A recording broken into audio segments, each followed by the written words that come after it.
Ladies and gentlemen, happy Monday morning. Welcome back to Remso Republic Live. Sorry we're a little bit late. We had some technical difficulties with Be Live as usual. You may have tuned in a couple minutes ago. We had to cut the feed and then we had to come back. And let me tell you how that works. I love Be Live, but it's still in the beta phase. So each time we have to restart a broadcast or something, I've got to go on and put down the 13 million points, and then I'll have a typo, and then it's like, crap, I'm stupid. They're going to think I'm illiterate. My college degree's for nothing. And I'm just like, oh my gosh, I got to fix this. So yeah, that happens. But thank you for bearing with us. Thank you for tuning in on this Monday morning. Just want to let you know, Adam West is dead. So if some of you are a little bit sensitive about that still, like I am, and you tune out, that won't hurt my feelings. We will talk a little bit about that. As you can see, I am in a stage of mourning. You know, it's funny. When the licensing rights to the 1966 Batman film were finally released, now we have the comics, and now we've got like the pictures and the statues and the animated movies. It's always kind of a, you know, it was fun, and now he's gone, and now it's like, oh, now I guess that's the end of an era. But I want to go ahead and talk about Adam West. We're going to go ahead and talk about the Puerto Rico vote for statehood. But first, I want to go ahead and introduce our guest today. His name is not Tim Preuss. Ladies and gentlemen, Josh Carter from the Resistance Podcast. Josh, welcome to the program. Well, thanks for having me, Remso. No, it's all good. For the moment. Yeah, let me give you a little bit behind the scenes inside baseball stuff, folks. So I'm getting back late from some business I had to do this weekend. I text Tim and I'm like, hey, 9 a.m. for the show. It's just not going to happen. How about we push it to 10? So he's like, yeah. And at 9:30, I'm texting Tim, and it's like, okay, I'll be set in about 15 minutes. 9:45. It's like, oh, Tim, I'm all set. We can go ahead and run through everything. 10 o'clock when we're supposed to air. It's like, Tim, are you alive? So if you see Tim Preuss, anybody, go ahead and tweet me at Remso101. I want to go ahead and put Amber Alert on him. Put an Amber Alert out. Put an Amber Alert out. I know there are only like 10 people in the entire state of Wisconsin, but I want to go ahead and make sure that we find him. Check all your neighborhood bars and strip clubs, and we'll find Tim Preuss. We'll go ahead and put out an award. What should we do, Ryan? Just, thoughts and prayers. Oh, where's Tim? Good job. So go ahead and tweet out at Remso101. That's REMSO 101, and put the hashtag Where's Tim. We will find Tim Preuss. You see, Josh, this is exactly why we need to build a wall on the Canadian border, because they're coming into our country. They're abducting our white Wisconsin men. They're taking our cheese, our good beer making jobs. I mean, it's all coming down to this. It's sad. So we will find Tim. It's insanity, man. It's insanity. You let them come in one time, and next thing you know, they're building Tim Hortons, and they're bringing poutine, and next thing you know, they're going to be crepe trucks on every corner. It's ridiculous. So what's going on in your life, Josh? I know I interrupted you while you were having a good day with the kids and the family. I apologize for that. But what's been going on for you at the Resistance lately? Lots of live streaming, man. The YouTube channel, we're working on building that, and just networking with a lot of people, a lot of different people. Got a lot of really, really cool guests coming up in the future, in the next couple months. And it's just been a pretty crazy ride, and just kind of expanding the possibilities of what we can do with the show, and kind of really defining where we want to go with it. And it's just a really exciting time. That's awesome stuff. Speaking of exciting times and the worst of times, I kind of want to jump into today's topic.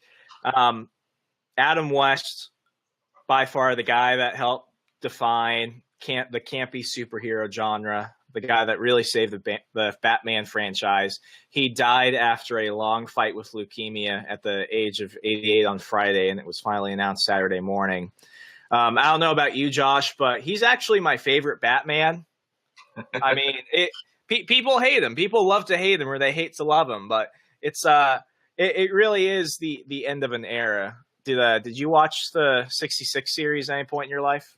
Yeah, oh, absolutely. I was born and raised on the 66 series, and while I like Nolan's interpretation of Batman a lot, I have a special place in my heart for Adam West and Burt Ward, and as the dynamic duo. And it was just somebody posted a GIF of the scene where he's hanging off the ladder and he's got the shark on his leg and stuff. And I just remember like that was one of the standout moments of that series for me. Yeah, I remember the part in the Batman 66 movie where he has the giant bomb over his head. And he's just running around and he's like, some days you just can't get rid of a bomb. That series, like that was the amazing thing about Adam West. He knew people treated it as a joke. And the common misconception is it was a serious show. When we look at it through modern eyes, it seems campy. But it was always meant to be campy. And there's an interview of Adam West where he's talking to Julie Newmar, who played Catwoman before Eartha Kitt took her place during the last couple episodes of the series. And he's like, yes, this is silly. Yes, this is campy. Yes, this is supposed to look stupid. But you got to keep it with a straight face because that's what keeps this show the way it is.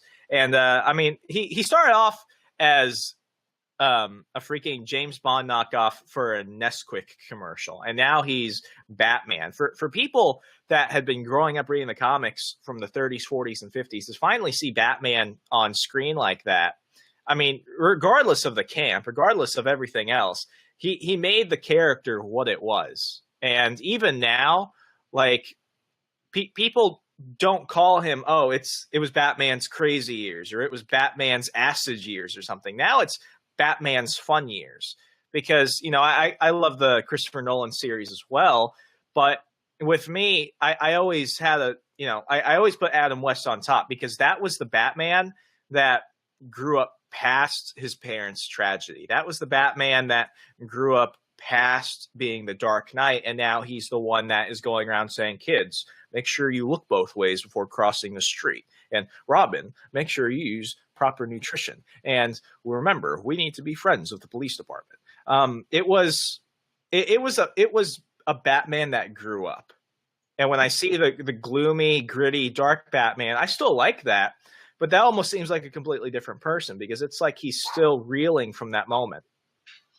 Yeah, I mean, in a way, it's kind of.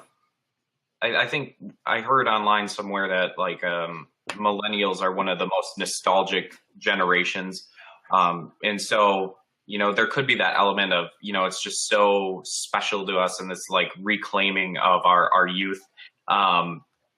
But I think you make a really, really good point about, the differences in the Batmans. And it almost seems like Nolan's interpretation of Batman nowadays is more indicative of kind of the sentiments about, the way the world is right now.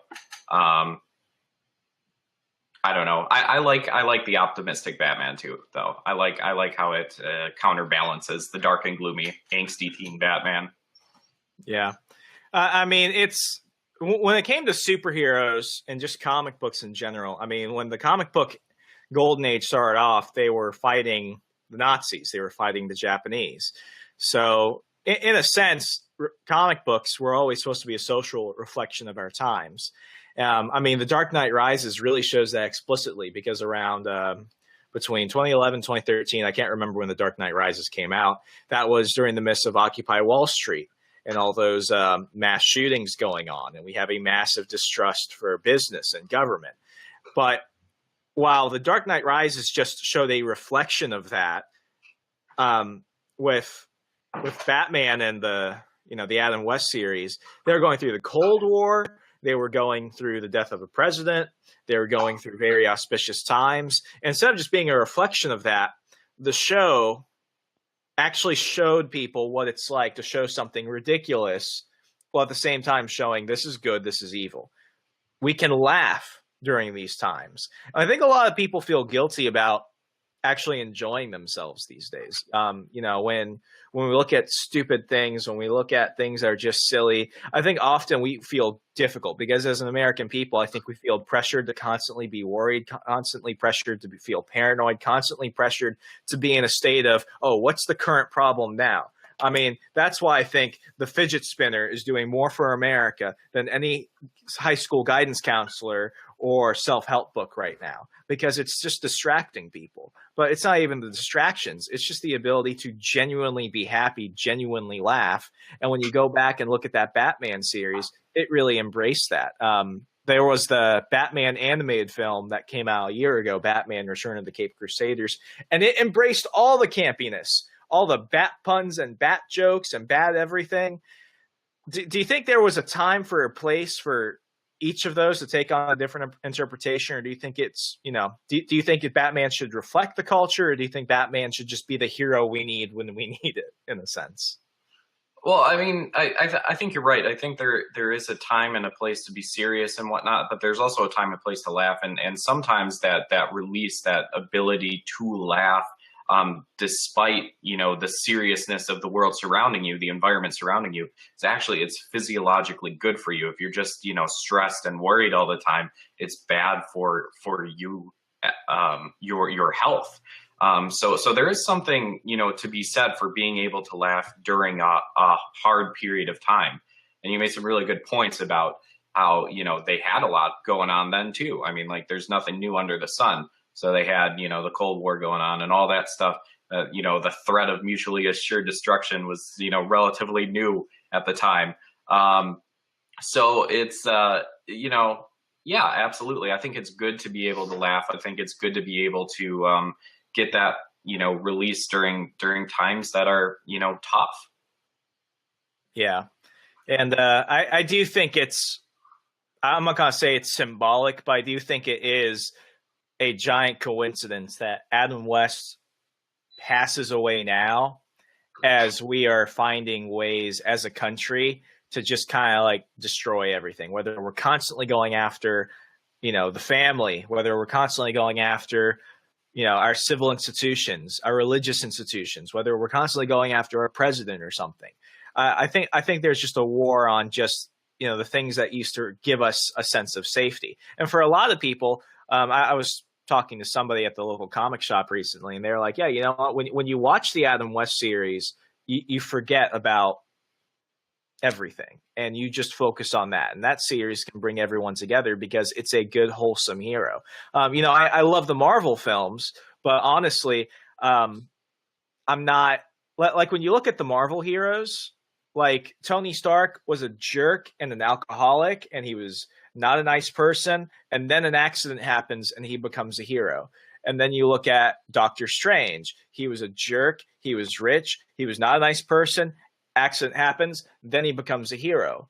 When it came to people like, when it came to characters like Superman and Batman, they might not be as three-dimensional, but they were inherently always good people. It's like when you even look at Spider-Man, who's probably like my number two right beneath Batman, he was using his powers to really kind of, promote himself. He wanted to become a wrestler. He wanted to become a TV guy. And then he didn't become a hero until he lost Uncle Ben.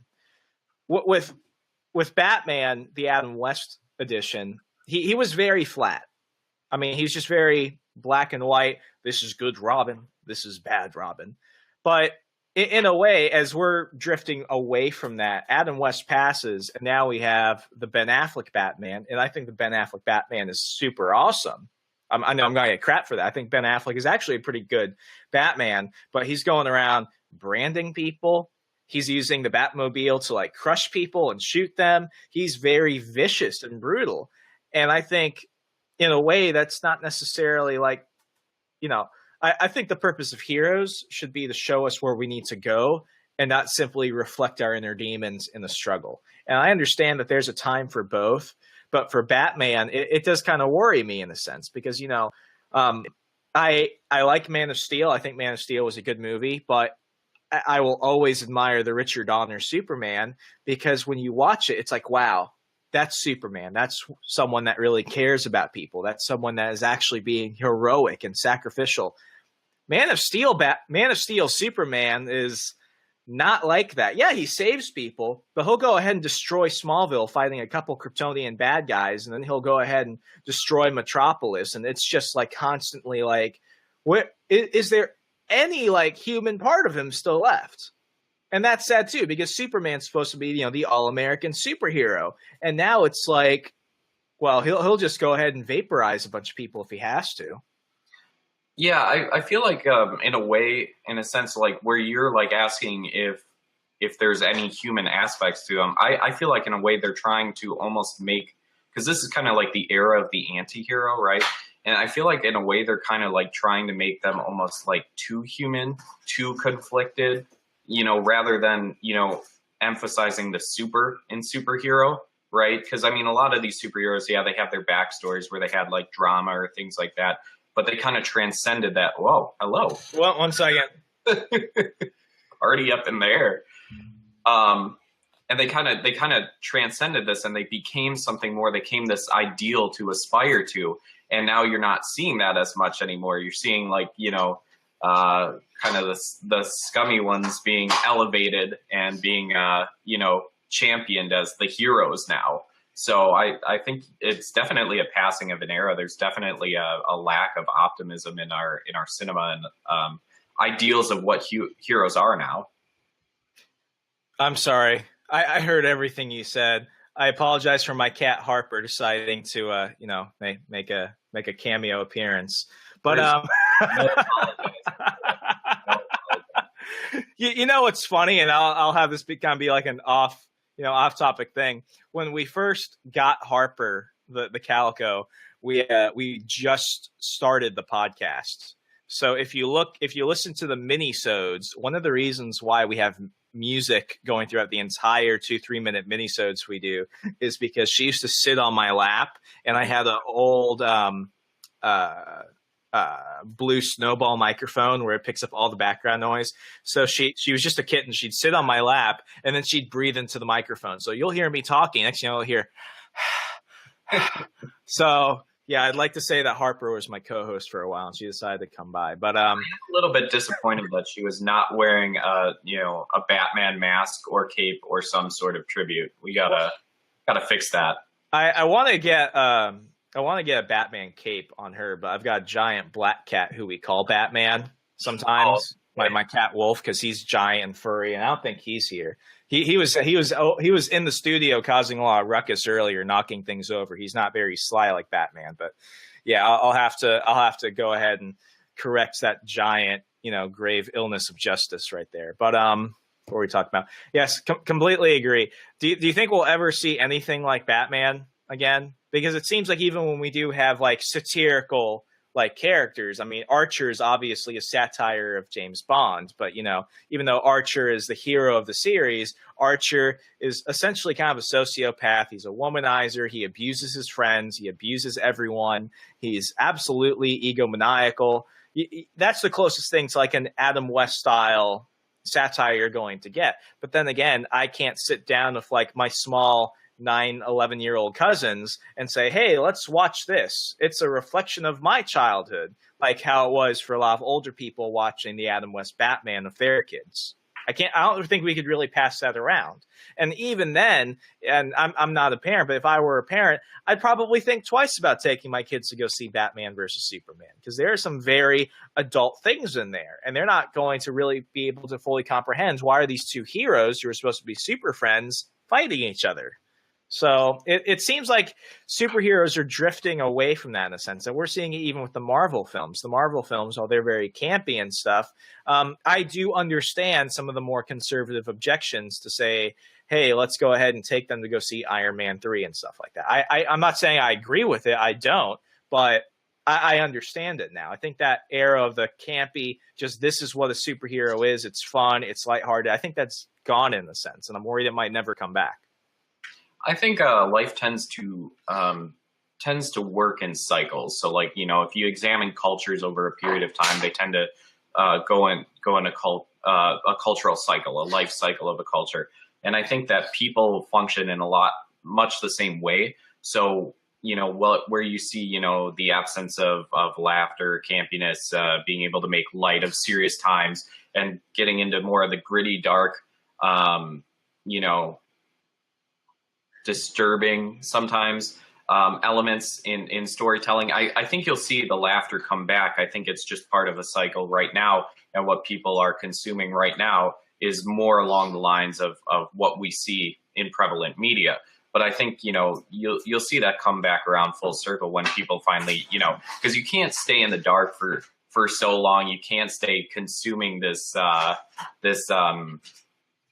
almost dystopian view of life without needing some like release from that, So I don't think it'll last permanently. I think you'll see the reinvention or resurrection of those old sorts of, lighthearted superhero, maybe not done the same way as in the 60s, but you'll see that come back, I think. Yeah, I definitely hope so, because if we definitely need something right now for America, I think it's a very non-political, very non-divisive, fun, funny, enjoyable superhero that's just like, you know what, that guy's a good person just because he's a good person. That guy's a hero just because he wants to be a hero, not because he's trying to, fix up his own mental scars. And if there ever was a time for the Adam West Batman to make a resurgence, I do believe that the world works in mysterious ways. I do think there was a reason why the licensing for the Batman 66 stuff came up just within the last year. And I do think there's a massive reason why people, around our age group are going back to that. I'm seeing people wearing the shirts, people, sharing the GIFs, people talking about, people going to see the movie, the Return of the Cape Crusaders movie and stuff like that. I think people want that. I think they're going, if the market determines all things, I think we're going to get more of it. We still have the next Batman 66 movie where they have William Shatner as Two-Face. So hopefully they were able to complete that before Adam West passing. But I mean, it could still be done, and it's being done. And hopefully, his legacy will continue as not the Dark Knight, but the Bright Knight who rose when we needed him to, even if he wasn't here walking amongst us now. So, yeah. And let's also not forget Adam West's wonderful contributions in more recent years to Family Guy. As Mayor Adam West. What was your favorite? What was your favorite Mayor West moment? Oh, I liked Mayor West in the first Star Wars one that they did, where he's like talking about they're like talking about skimming along the trench. He's like, "Why, that's no bigger than a womp rat." I just love his voice, like, just so awesome. I always remember the scene where he's in his office and he's like, "Leave me, civilians. I have more important work to do." And he's playing with a light bright, and he's like, "Now everyone will think that when I spell my name on this light bright, I am Mayor Adam Wee." Yeah, I'm not Adam Wee. Stuff for the S. I'm not Adam Wee. Or there was the part where he's fighting with his toilet. He's like, "I don't have time to think about your troubles. I need to find out why my toilet keeps stealing my poop." He truly embraced it. I think while everyone runs away from Batman at some point, he was the only one that over the years he embraced it. And he didn't always love it. Like he complained in the 80s and 90s about being typecasted. But I mean, later years of his life, I mean, that's an example of someone that just enjoyed the fun and humor of it and the fact that people loved it so much. So yeah, Mayor West, probably the only mayor in America I could say I truly respect, because you know what he's thinking. Absolutely. So we're going to wrap things up. I want to cover one current topic. Puerto Rico. I know this is funny. We're going from remembering Adam West to Puerto Rico. Life is weird. Puerto Rico yesterday voted on statehood. So the final question is, should we just kick them out of the union entirely and forget their Commonwealth status, or sell them to Burger King or the Chinese? Those are the two options, huh? Those are the only options, because why would we take in a state that has almost as much debt as California? It's like, going on a date with someone and you're flirting, and next thing you know, it's like, "Can I get a bailout?" Yeah. Or as one of my relatives recently said, it's like, "No, Puerto Rico deserves to become a state. It's like they've been in a 100-year relationship and they want to make it official." And I'm like, who's in a 100-year relationship and doesn't put a ring on it? You'd think we'd be common law by now. You'd think so. Like, if we'd be forced, but instead, they get all the welfare and they pay no taxes, and they still come out to, La Raza, pro-legal immigrant, dreamer rallies with the whole Latino pride thing. It's like, well, if you want to become part of a country, how about you be part of the one that you have more cultural ties to and be part of Mexico? I mean, if you're going to pull that card, Puerto Rico, you might as well go full double down stupid at that point. It makes no sense, because what do they want? like what they want is they want the massive federal grants they get automatically because they're a state. They no longer have to go to Congress to ask for a bailout. They can just go ahead and say, hey, we need more federal aid from this department here, as if they're not getting enough. I mean, it's either keep the status quo and be quiet and move to the mainland, or just stay there and enjoy your life, or become your own country. Because it just seems like they're passing off their responsibility onto everyone else, but they don't know how that issue came out to begin with. I mean, many Puerto Ricans on the island thought that Bernie Sanders had good ideas. I mean, I don't think I want those people part of the union, because that would also mean that I have to go get a new American flag with 51 stars. Where does the 51st star go, Josh? Does it go in the middle somewhere? Do we make a new row with one star? Really, really nicely, and it's just throwing a wrench in our machine. They're ruining my flag. No, it's interesting that you say that. It's like, where you say that, they'll be passing off their responsibilities on somewhere else. I just think, they'll fit in great in Washington. I mean, we'll have a influx of political class here. It's funny how you say, why would we take on a state with, so much debt, or another, add another state with so much debt? And it's just like, that just shows just how out of touch DC is with like the everyman, like yourself. And where it's like, you wouldn't even consider that, but the fact that, they would potentially let them in, it's just like, okay, DC is completely unhinged. Like, there's nothing redemptive in that sewer. That is our nation's capital. I mean, we already have one predominantly Spanish-speaking state with communist tendencies, and we don't need another California. Yeah, they could make a nice little confederation, though, and we could economically take them down. Yeah.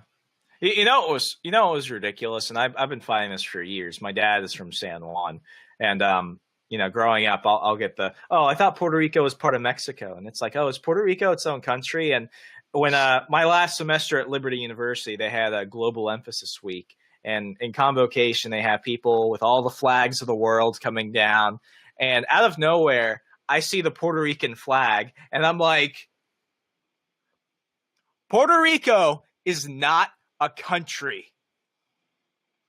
This is why they have so many problems, because there are probably people in Puerto Rico that think it's a country.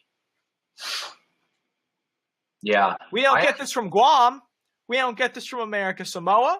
We don't get this from anywhere else. Why does Puerto Rico want to constantly cause problems? If you're a Puerto Rican, comment below. Let me know. Why? Why now? You had the lowest electoral turnout for this vote. You're going to let the high schoolers and the people that think Bernie Sanders had good ideas dictate your country? Oh, my gosh. I'm sorry, Josh. I just, honestly, I want to sell them to Marriott. Are you worked up? Right now? I'm a little worked up. I want to sell them to Burger King. Anybody, any business can handle Puerto Rico better than the government of Puerto Rico. Sell them to McDonald's. I don't care. Anyone can take it. They could turn it into a giant Atlantis resort. It'd still be better off. They probably fix unemployment overnight. That's what we did to Hawaii. There you go.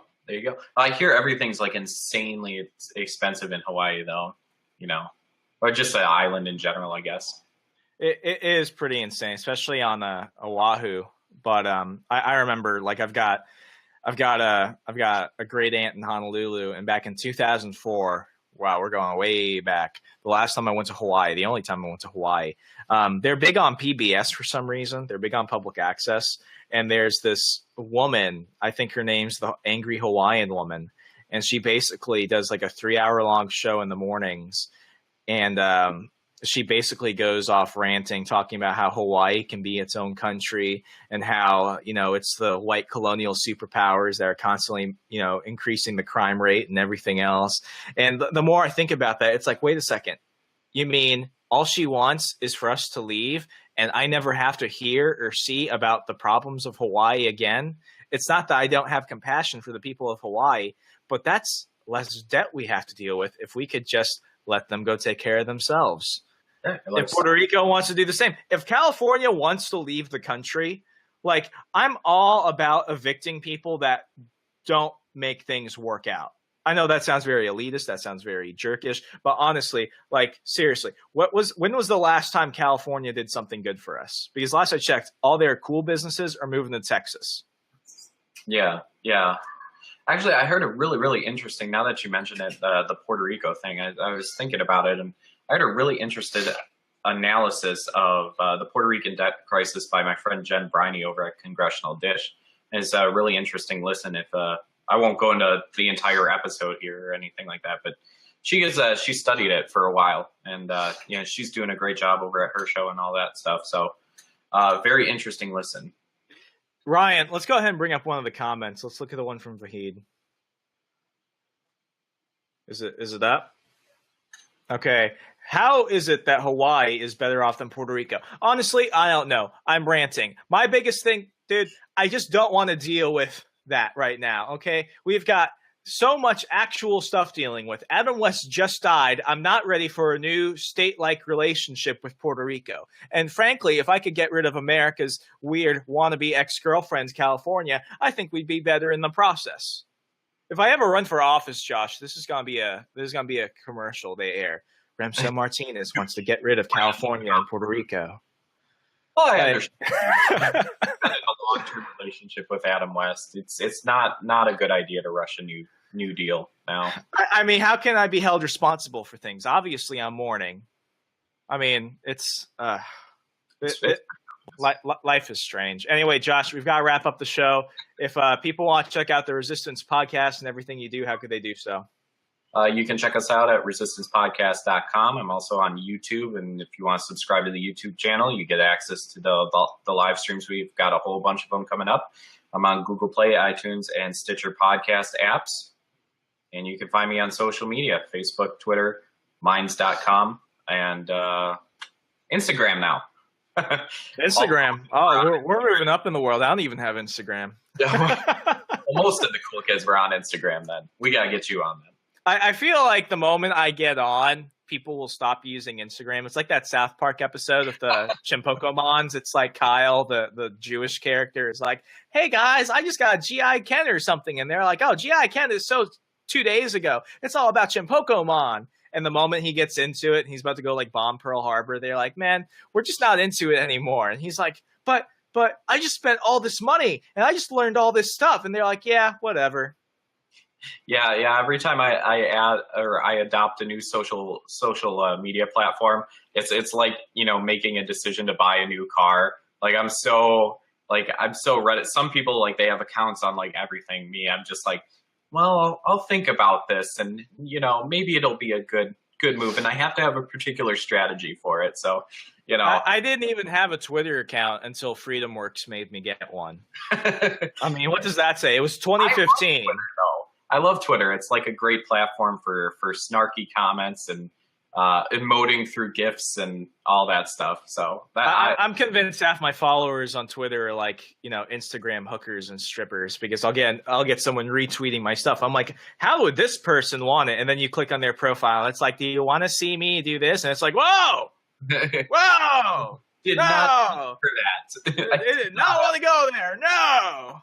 Yeah, don't follow me back. If one of your people are watching and then they're on Twitter, you can follow me at rise_and_resist. I'm very unfiltered on Twitter, as opposed to Facebook, where I stay a little bit more refined for the friends and family and all that. You don't want to get zucked by the Zuckerberg. No, absolutely not. I'd like to say a special thank you to our dear leader for allowing us to do this broadcast today. Keep an eye on it. Make sure it stays up. Awesome stuff. Josh, thank you so much for coming on the program, man. Blessed having you on. Thanks for having me. Okay, folks, we're going to wrap things up. Just one thing I do want to let you know about is the fact that we do have just a couple weeks until season 3. We have a lot of cool stuff coming out.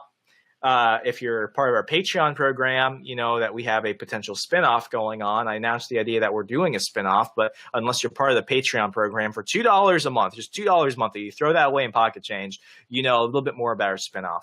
But I do want to go ahead and show you something you could do to help us in our mission to make freedom fun again. We have our official Make Freedom Fun Again shirts. We've got 2 designs coming out. This is the one that we have for now. So let me go ahead and hold that up again. Ryan, how much is each shirt? $20? Yeah, $20. You can help make freedom fun again. You can help us support the show and everything else we do and look awesome in the process. Because it's really hard to just go after status when you're just yelling at them. It's easier if you just wear a shirt and look fly in the process. So anyway, folks, tune in tomorrow, 9 a.m. Eastern Standard Time. We'll go ahead and let you know if we found Tim Preuss. If you do know where Tim is, that's great. If you've taken him hostage, like in the movie Taken, I'm not willing to pay for him, but somebody loves him somewhere. We'll go ahead and see if Tim has any family or friends, and we'll keep you updated on that. Take care, folks.